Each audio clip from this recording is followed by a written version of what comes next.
इसमें हमें मूलों का अस्तित्व पूर्ण बनाने की विधि से ज्ञात करना था। मूलों का अस्तित्व पूर्ण बनाने की विधि से ज्ञात करना है, और अस्तित्व है तभी हमें समीकरण के मूल ज्ञात करने हैं। ऐसे समझो आप कि यदि समीकरण के मूलों का अस्तित्व है तब हमें समीकरण के मूल पूर्ण वर्ग बनाने की विधि से ज्ञात करना है। समीकरण के मूल तो ज्ञात हो ही जाते हैं, गुणनखंड विधि भी तो लगती है उसके लिए, लेकिन यहाँ इसने विशेष तौर से ये कहा कि वे गुणनखंड विधि से नहीं करने, आपको पूर्ण बनाने की विधि से करने।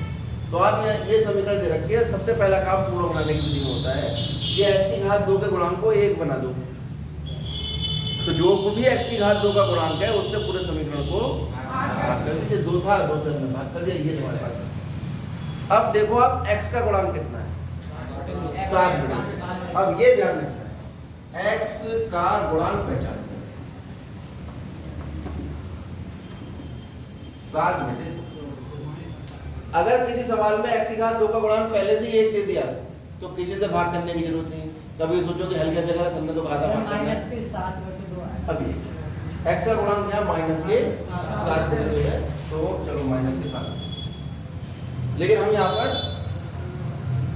इसका निशान छोड़ के ले लें, इसका निशान छोड़। अब x का गुणांक है, वैसे तो माइनस के 7/2 है, लेकिन निशान को छोड़ के हमने ले लिया कि 7/2। क्या करेंगे, x के गुणांक का या के आधे का वर्ग जोड़ने तथा घटाने।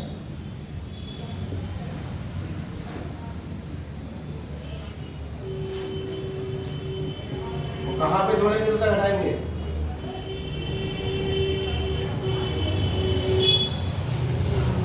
समीकरण में जोड़ने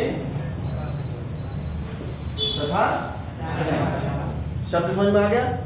अब उसका अर्थ भी समझो, x के गुणांक का आधा पहले निकाल लेते हैं, x के गुणांक का आधा। हाँ हाँ जाओ, x के गुणांक का आधा होगा, जिसका भी आधा निकालना है उसको 1/2 से गुणा कर दो। गणित में तो आधा 1/2 होता है, आधा 1/2 तो होता है। तो जिसका भी आधा करना है मतलब 1/2 से गुणा करो, ज्यादा दिमाग लगाने की आवश्यकता है। हो गया आधा। अब ऐसे थोड़ी इसको आधी लाके काटोगे ना, गणित में तो आधे का मतलब 1/2 होता है। ऊपर के ऊपर गुणा 7 और नीचे 2 दूनी 4, और इसका वर्ग क्या होगा, अर्थात हमें 7/4 का वर्ग जोड़ने तथा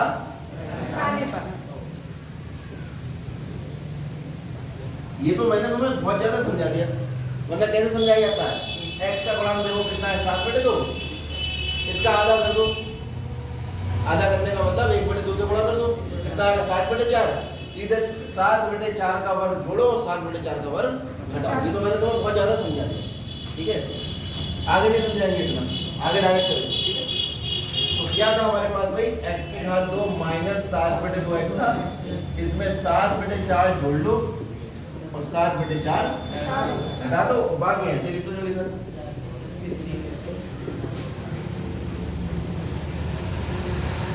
ठीक है, ये 7/4 क्यों जोड़ा और क्यों घटाया। पहली बात तो 7/4 आया कहां से, ये आया तब जब हमने x के गुणांक का आधा करा। x के गुणांक का आधा क्यों करा, क्योंकि हमें ये वाले पद बनाने हैं,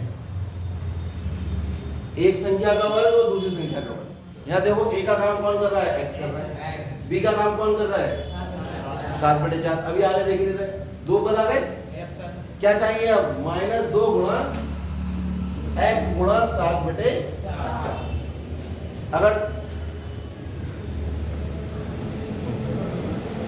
अगर इसको 2 से काटेंगे, 2 दूनी 4, तो कितना आ गया, 7x/2 नहीं आ गया, गुणा करो ऊपर तो,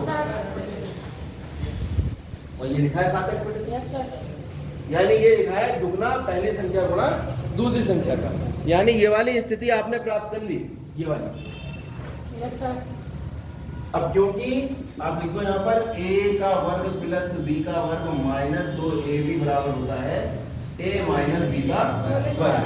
तो यदि आप a बराबर x ले लोगे और b बराबर 7/4 ले लो, तो क्या होगा यहाँ पर ए की जगह x लिखोगे प्लस b की जगह 7/4 माइनस 2 गुणा 7/4 गुणा x आएगा और ये किसके बराबर हो जाएगा x माइनस 7/4 के बराबर। ठीक है, तो अब इसे थोड़ा सा हल करना, 2 दूनी 4, ये आ गया x की घात 2 प्लस 7/4 का वर्ग माइनस 7/2x बराबर है x माइनस 7/4 का वर्ग। इसे समीकरण ए भी, ये हमने पहले 3 पद बनाए और ये बनाए ही इसलिए थे, अगर इसका निशान प्लस का होता तो यहाँ पे ये वाले सूत्र का प्रयोग करते हैं, अगर इसका निशान माइनस का है तो माइनस वाले सूत्र का प्रयोग। अब हम देख रहे हैं कि इन 3 पदों का मान जो है ये वाला ये वाला ये वाला यानी ये 3, इनकी जगह ये लिखा जा सकता है, मान निकल के आ गया। तो लिख दो समीकरण 1 में 1 से इतने तो समझ लोगे, ये तीनों का जो मान है वो ये आया है, वो मैं समीकरण 1 में रख देता हूँ, यानी x माइनस 7/4 का वर्ग और बाकी सब क्या ऐसे लिख दो माइनस 7/4 का वर्ग प्लस। अब x माइनस 7/4 का वर्ग सब उधर ले जाओ, 7/4 का वर्ग माइनस, कोई दिक्कत इसमें, वर्ग खोल लो इसका कितना होगा 49/16। जब भी इस तरह के दो भिन्नों का घटाव होता है घटाना होता है तो दोनों के हर समान होने चाहिए। इसका हर 16, इसका 16 कैसे बनेगा 8 से गुणा कर लो 16 बन जाएगा।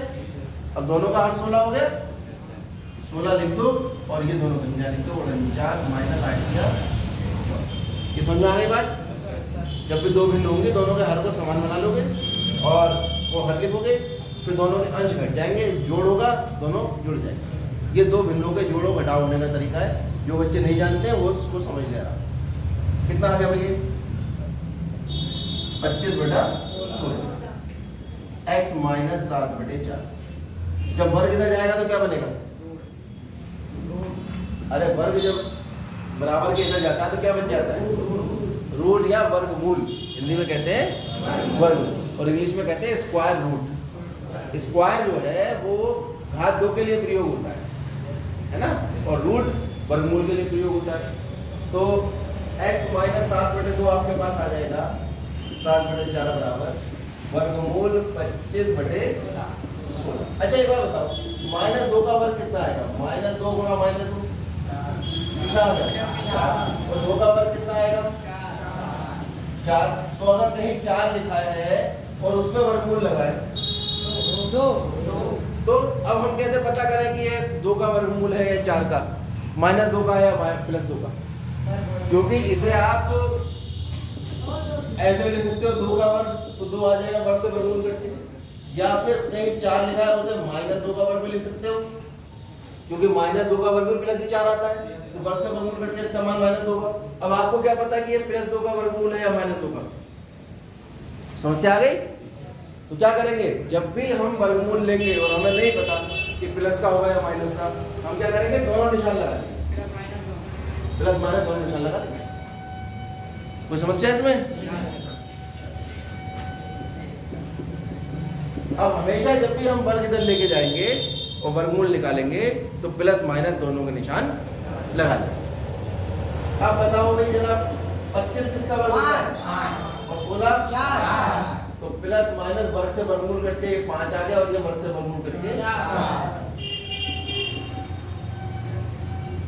ठीक है, अब क्या ऐसा संभव है कि किसी संख्या के यहां माइनस आ जाए वर्गमूल में, अगर वर्गमूल में माइनस आ गया तो क्या हो सकता है, वर्गमूल में माइनस है मैंने से x मान लिया, दोनों तरफ वर्ग करो, वर्ग से तो वर्गमूल कटता है, यहां भी वर्ग कर लिया, और तो किसी संख्या का वर्ग कैसा आ गया ऋणात्मक।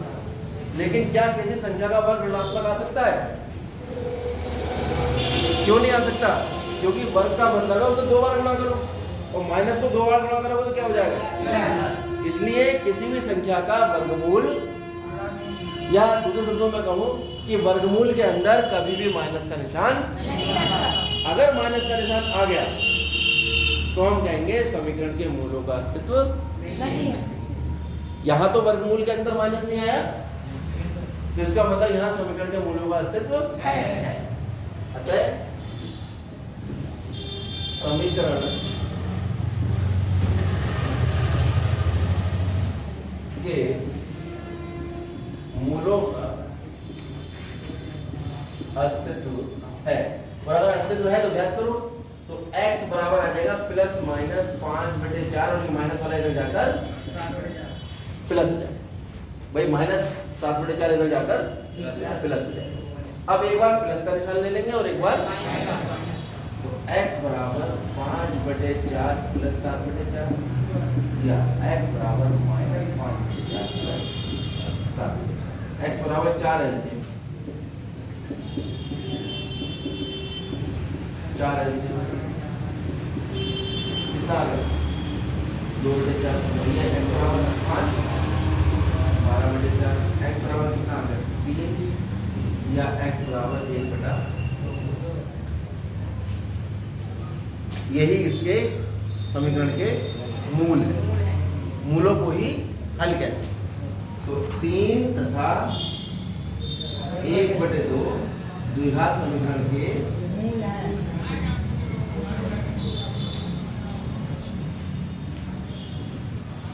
इनको मूल कहते हैं।